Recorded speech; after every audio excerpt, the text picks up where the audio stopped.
આકાશવાણી સમાચાર બકુલા પરમાર વાંચે છે. સૌપ્રથમ મુખ્ય સમાચાર.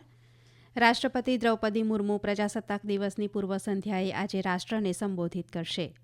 નવી દિલ્હીમાં પ્રધાનમંત્રી નરેન્દ્ર મોદી અને ઇન્ડોનેશિયાના રાષ્ટ્રપ્રમુખ પ્રબોવો સુબિયાન્તો સાથે બેઠક શરૂ. મહાકુંભમાં આયુષ મંત્રાલયની નિઃશુલ્ક આરોગ્ય સેવાઓનો 1.25 લાખથી વધુ લોકોએ લાભ લીધો. અમેરિકાની સર્વોચ્ચ અદાલતે મુંબઈ આતંકી હુમલાના દોષિત તહવ્વુર રાણાના ભારત પ્રત્યાર્પણને મંજૂરી આપી. અને ભારત અને ઇંગ્લેન્ડ વચ્ચે 5 T20 ક્રિકેટ શ્રેણીની બીજી મેચ આજે ચેન્નઈમાં રમાશે. સમાચાર વિગતવાર. રાષ્ટ્રપતિ દ્રૌપદી મુર્મુ પ્રજાસત્તાક દિવસની પૂર્વ સંધ્યાએ આજે રાષ્ટ્રને સંબોધિત કરશે. આ સંબોધન સાંજે 7 વાગ્યાથી આકાશવાણીના તમામ રાષ્ટ્રીય નેટવર્ક અને દૂરદર્શનની તમામ ચેનલ ઉપર હિન્દી અને અંગ્રેજીમાં પ્રસારિત કરાશે. દૂરદર્શન ઉપર હિન્દી અને અંગ્રેજીમાં સંબોધનના પ્રસારણ બાદ દૂરદર્શનની પ્રાદેશિક ચેનલ ઉપર પ્રાદેશિક ભાષાઓમાં પણ આ સંબોધનનું પ્રસારણ કરાશે. આકાશવાણી પોતાના પ્રાદેશિક નેટવર્ક ઉપર રાત્રે 9:30 વાગે પ્રાદેશિક ભાષાઓમાં રાષ્ટ્રપતિના સંબોધનનું પ્રસારણ કરશે. આકાશવાણી અને દૂરદર્શન ઉપર આવતીકાલે નવી દિલ્હીના કર્તવ્ય પથ ઉપરથી 76મા પ્રજાસત્તાક દિવસની પરેડનું જીવંત પ્રસારણ કરાશે. આ પ્રસારણ આકાશવાણી અને દૂરદર્શનના તમામ નેટવર્કની સાથે OTT પ્લેટફોર્મ વેવ્સ ઉપર પણ કરાશે. કર્તવ્ય પથ ઉપર ગઈકાલે માહિતી અને પ્રસારણ સચિવ સંજય જાજુએ આ પરેડના જીવંત પ્રસારણ માટે આકાશવાણી અને દૂરદર્શન દ્વારા તૈયાર કરાયેલી તૈયારીઓની સમીક્ષા કરી હતી. શ્રી જાજુએ આકાશવાણી અને દૂરદર્શનની ટીમના પ્રયાસોની પ્રશંસા કરતાં કહ્યું હતું કે આ મહત્વના રાષ્ટ્રીય કાર્યક્રમનું યોગ્ય પ્રસારણ કરવા તમામ લોકો સાથે મળીને કામ કરી રહ્યા છે અને આ માટે કેમેરા લગાવવામાં આવ્યા છે તેમજ ઓપ્ટિકલ ફાઇબરની લાઇન પણ પાથરવામાં આવી છે. દેશભરમાં આજે 15મો રાષ્ટ્રીય મતદાર દિવસ ઉજવવામાં આવી રહ્યો છે. રાષ્ટ્રપતિ દ્રૌપદી મુર્મુ નવી દિલ્હીમાં યોજાનાર મુખ્ય કાર્યક્રમમાં ઉપસ્થિત રહેશે. આ પ્રસંગે કેન્દ્રીય કાયદા અને ન્યાય મંત્રી અર્જુન રામ મેઘવાલ, મુખ્ય ચૂંટણી કમિશનર અને ચૂંટણી કમિશનરો પણ ઉપસ્થિત રહેશે. કાર્યક્રમમાં વિવિધ દેશના ચૂંટણી વ્યવસ્થાપન સંસ્થાઓના પ્રતિનિધિઓ અને વડાઓ પણ ભાગ લેશે. દરમિયાન રાષ્ટ્રપતિ મુર્મુ ચૂંટણીઓ સુચારુ રીતે યોજવા બદલ રાજ્ય અને જિલ્લા અધિકારીઓને પુરસ્કારો એનાયત કરશે. પ્રધાનમંત્રી નરેન્દ્ર મોદી નવી દિલ્હીના હૈદરાબાદ હાઉસ ખાતે ઇન્ડોનેશિયાના રાષ્ટ્રપ્રમુખ પ્રબોવો સુબિયાન્તો સાથે દ્વિપક્ષીય બેઠક કરી રહ્યા છે. દરમિયાન બંને દેશો વચ્ચે અનેક મહત્વના સમજૂતી કરાર થવાની શક્યતા છે. આ પહેલા રાષ્ટ્રપતિ દ્રૌપદી મુર્મુ અને પ્રધાનમંત્રી નરેન્દ્ર મોદીએ રાષ્ટ્રપતિ ભવન ખાતે ઇન્ડોનેશિયાના રાષ્ટ્રપ્રમુખનું સ્વાગત કર્યું હતું. શ્રી સુબિયાન્તોને ગાર્ડ ઓફ ઓનર આપવામાં આવ્યું હતું. આ પ્રસંગે શ્રી સુબિયાન્તોએ પ્રજાસત્તાક દિવસની ઉજવણીમાં મુખ્ય મહેમાન તરીકે આમંત્રણ આપવાને ગૌરવશાળી ક્ષણ ગણાવી છે. તેમણે ભારત અને ઇન્ડોનેશિયાની સશક્ત મિત્રતાનો પણ ઉલ્લેખ કર્યો હતો. અગાઉ ઇન્ડોનેશિયાના રાષ્ટ્રપ્રમુખે રાજઘાટ ઉપર જઈ રાષ્ટ્રપિતા મહાત્મા ગાંધીજીની સમાધિ ઉપર તેમને શ્રદ્ધાંજલિ અર્પણ કરી હતી. પ્રધાનમંત્રી નરેન્દ્ર મોદીએ આજે રાષ્ટ્રીય મતદાર દિવસની દેશવાસીઓને શુભેચ્છાઓ પાઠવી છે. સોશિયલ મીડિયાના એક સંદેશમાં તેમણે કહ્યું કે આ દિવસ ભારતમાં જીવંત લોકશાહીની ઉજવણી કરવા અને દરેક નાગરિકને તેમના મતદાનના અધિકારનો ઉપયોગ કરવા સશક્ત બનાવવાનો છે. શ્રી મોદીએ આ સંદર્ભમાં તેમના અનુકરણીય પ્રયાસો માટે ચૂંટણી પંચની પણ પ્રશંસા કરી હતી. શ્રી મોદીએ ગયા રવિવારે પ્રસારિત થયેલા મન કી બાત કાર્યક્રમના કેટલાક અંશ રજૂ કરતા કહ્યું હતું કે દેશના બંધારણ નિર્માતાઓએ બંધારણમાં લોકોની ભાગીદારીને ઘણું મહત્વ આપ્યું છે. हमारे संविधान निर्माताओं ने संविधान में हमारे चुनाव आयोग को लोकतंत्र में लोगों की भागीदारी को बहुत बड़ा स्थान दिया है. देश में जब 1951-52 में पहली बार चुनाव हुए तो कुछ लोगों को संशय था कि क्या देश का लोकतंत्र जीवित रहेगा, लेकिन हमारे लोकतंत्र ने सारी आशंकाओं को गलत साबित किया. आखिर भारत मदर ऑफ डेमोक्रेसी है.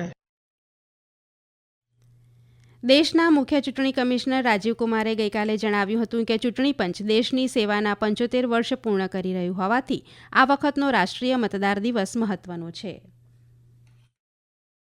लोकतंत्र हम सबका है. यह हमारी साझी विरासत है जिस पर हर भारतीय मतदाता को गर्व है. पिछले 7 दशकों से हमने मिलकर भारत की लोकतांत्रिक प्रक्रिया को मजबूती से संजोए रखा है. हमारे लिए आपका ट्रस्ट और ट्रांसपेरेंसी सिक्के के वो 2 पहलू हैं जिन्हें हम कभी कंप्रोमाइज नहीं होने देंगे.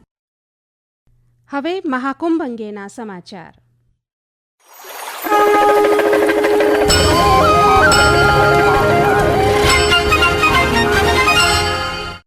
પ્રયાગરાજના મહાકુંભમાં આયુષ મંત્રાલય દ્વારા શ્રદ્ધાળુઓ, તીર્થયાત્રીઓ અને મુલાકાતીઓને નિઃશુલ્ક સ્વસ્થ સેવાઓ આપવામાં આવી રહી છે.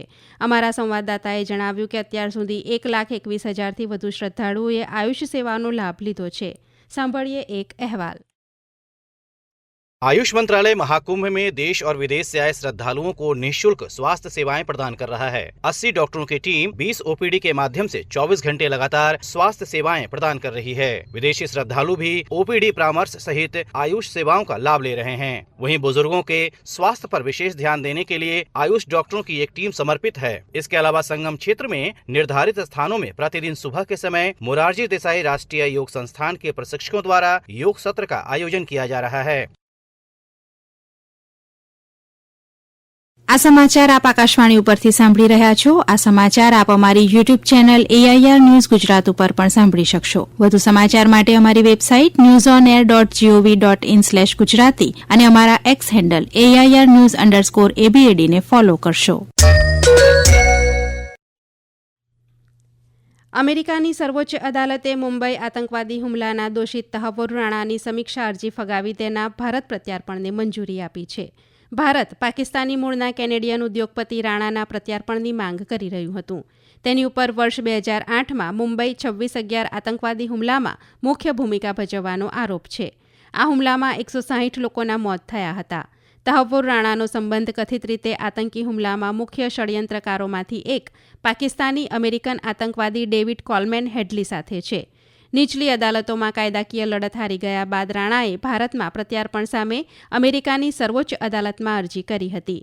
પ્રત્યાર્પણથી બચવા તેની આ છેલ્લી તક હતી. આ પહેલા તહવ્વુર રાણા સેન ફ્રાન્સિસ્કોમાં નોર્થ સર્કિટની અમેરિકાની અપીલ અદાલત સહિત અનેક ફેડરલ અદાલતોમાં કાયદાકીય લડત લડી ચૂક્યો હતો.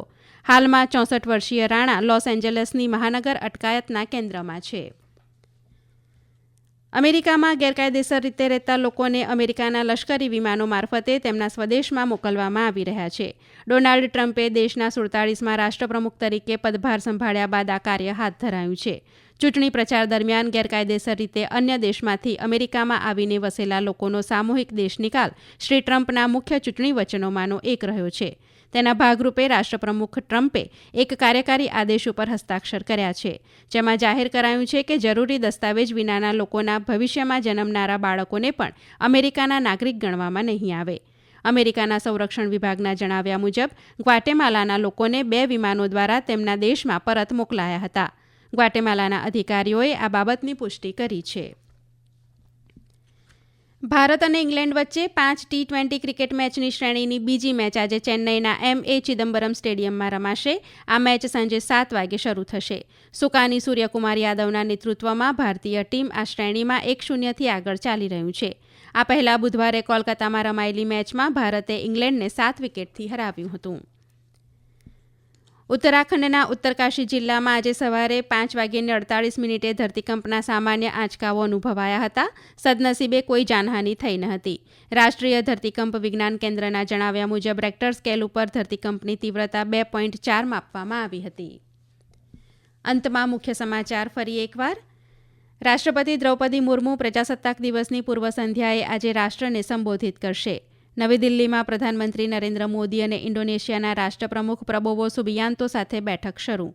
મહાકુંભમાં આયુષ મંત્રાલયની નિઃશુલ્ક આરોગ્ય સેવાઓનો 1.25 લાખથી વધુ લોકોએ લાભ લીધો.